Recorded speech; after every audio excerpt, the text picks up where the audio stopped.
Okay विद्यार्थियों, अब आगे तीसरा यूनिट उसमें आने वाले व्यक्तिगत केंद्रित बोधनाएं, तो ये विषयों पर हम ध्यान देंगे। उसमें आने वाले व्यक्तिगत माहिती, व्यक्तिगत सूचनाएं, तो इसका मुख्य पॉइंट है।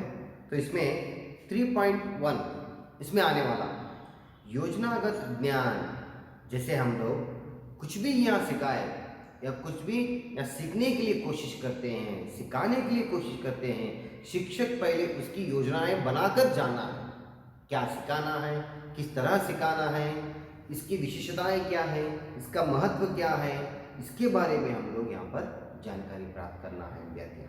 तो यहाँ पर इसका योजनागत का अर्थ, तत्व, योजनागत विधाएं और महत्व के बारे में संपूर्ण रूप से जानकारी प्राप्त कर कर यहाँ पर विद्यार्थियों को सिखाना है, क्योंकि आगे आप शिक्षक होने के बाद वहाँ पर विद्यार्थियों को पढ़ाना है कि क्या मैं वहाँ पर सिखाना है, किस विषय को किस तरह सिखाना है, इसके बारे में आप लोग पहले ही जानकारी प्राप्त करके यहाँ पर क्लासरूम में जाते हो, कक्षा में जाते हो, तब वहाँ पर विद्यार्थियों को सही तरीके से सिखाने के लिए आपको मदद मिलेगा।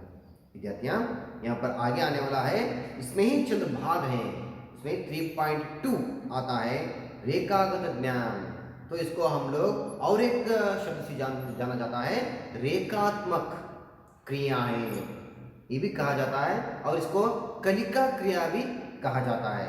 इसमें आने वाले अर्थ, संकलनाएं, तत्व, हिंदी लिखाव को तैयार करना और इसको किस तरह लिखना है और किस तरह इसको तैयार करना है, हिंदी विषय को हम लोग रेखात्मक लेकर उसको बच्चों को, विद्यार्थियों को जब हम सिखाने के लिए तैयार होते हैं, किस तरह उनको उनकी मस्तिष्क में, उनके ध्यान में वो बैठना है, उसी तरह वहाँ पर हम लोग विद्यार्थियों को सिखाना है।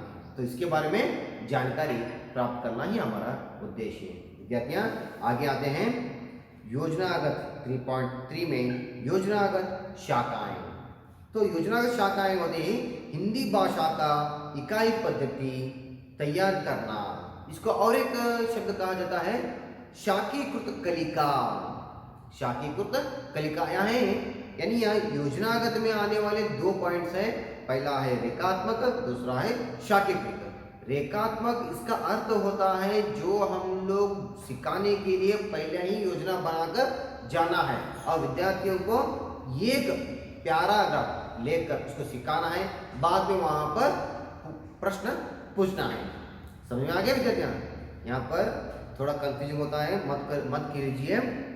दूसरा आता है शाखीकृत, यानी यहाँ पर शाखीकृत में हम लोग विषय को पढ़ाते हैं, पढ़ाने के बाद जो भी विद्यार्थियों को समझ में आना है वहाँ पर प्रश्न पूछते हैं, तो प्रश्न के 4 ऑप्शंस देते हैं और उसमें सही उत्तर विद्यार्थियों को चुनकर बोलना है।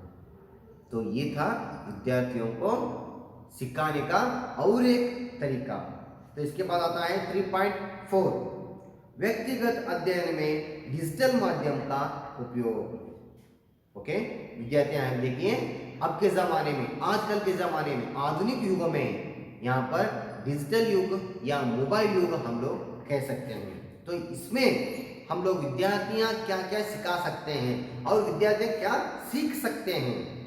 बच्चों, यहाँ पर विद्यार्थियों को हम लोग पहले क्या था, किताब पुस्तक लेना है, पुस्तक में जो भी रहता है उतना ही हम लोग विद्यार्थियों को सिखा सकते थे, लेकिन अब नहीं है। अब हम लोग सीडी का इस्तेमाल कर सकते हैं, पेन ड्राइव का इस्तेमाल कर सकते हैं, गूगल का इस्तेमाल कर सकते हैं, इंटरनेट का इस्तेमाल कर सकते हैं, मीडिया का माध्यमों का इस्तेमाल कर सकते हैं। उसके दौरान विद्यार्थियों को किस तरह हम लोग हिंदी को कक्षा में सिखा सकते हैं, इसका यहाँ पर परिभाषा दिया गया है विद्यार्थियाँ।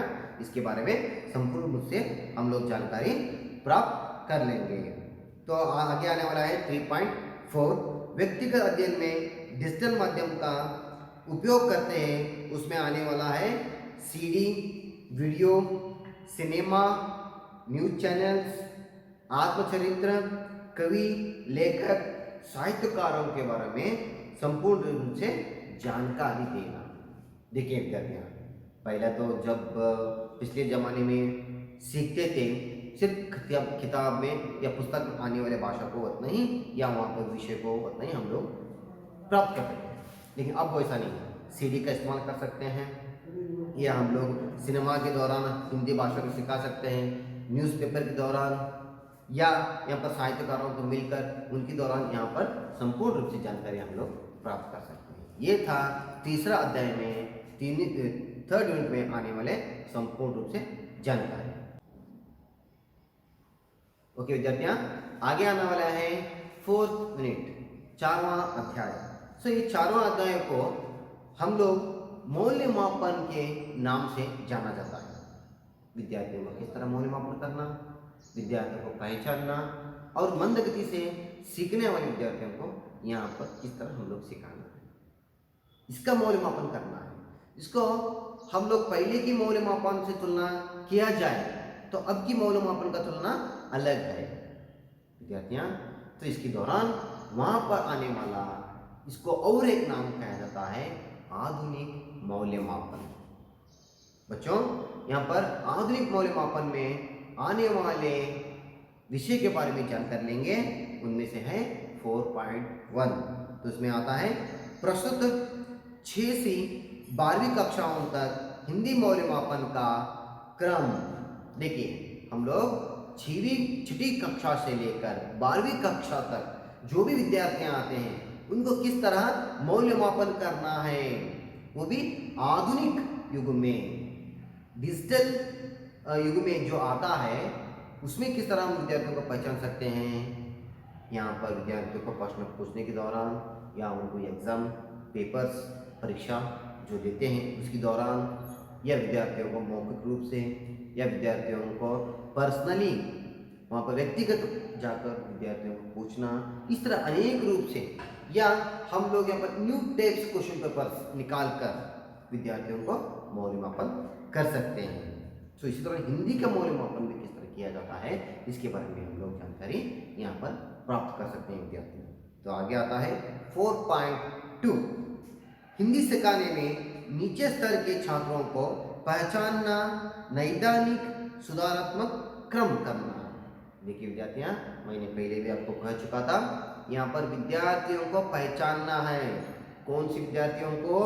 जो नीचे के स्तर पर हिंदी को समझने के लिए, हिंदी को लिखने के लिए, हिंदी को बोलने के लिए, हिंदी को यहाँ पर अपने आप में डालने के लिए किसको भी यहाँ पर क्षमता नहीं है, उन जैसे विद्यार्थियों को पहचानना, तो उनको आगे बढ़ने के लिए प्रयास करना है।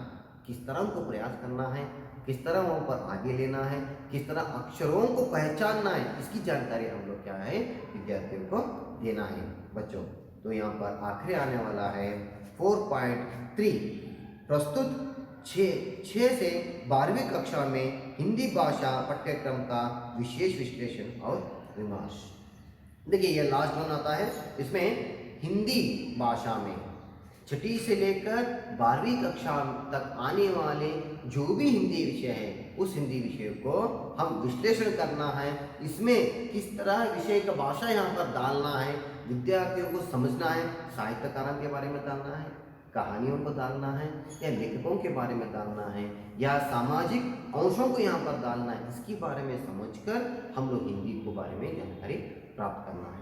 आगे विस्तार से इन सभी चैप्टरों के बारे में, विषयों के बारे में, अध्यायों के बारे में संपूर्ण रूप से हम लोग जानकारी प्राप्त कर लेंगे। धन्यवाद विद्यार्थियों।